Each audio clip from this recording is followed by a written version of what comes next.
Welcome to the next video in the series of where to buy property in Italy.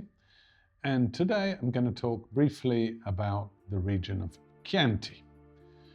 Chianti is a wine producing region in the middle of Tuscany and is basically the plateau which is between Florence in the north, Siena in the south, and is this egg-shaped region in the middle.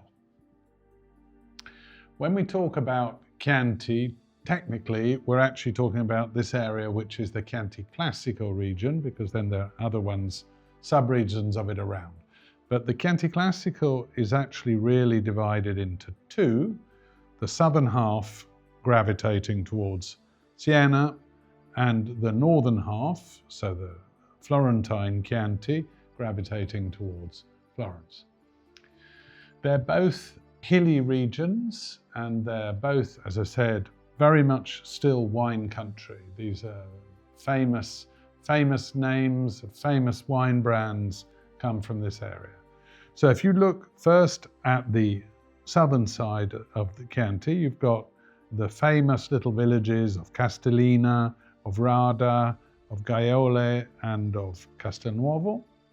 And then in the Florentine side, so closer to Florence, you've got Impruneta, you've got Greve and Panzano.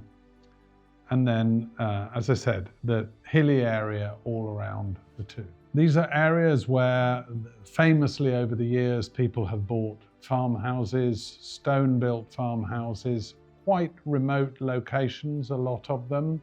These are places that from these villages maybe it takes you half an hour to drive either into Siena or into Florence. So they're less urban in terms of what people might like to buy, but at the same time they are beautiful regions to discover.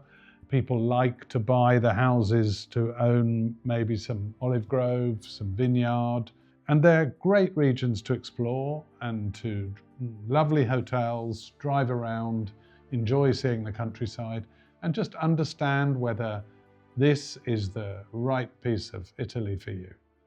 Thank you.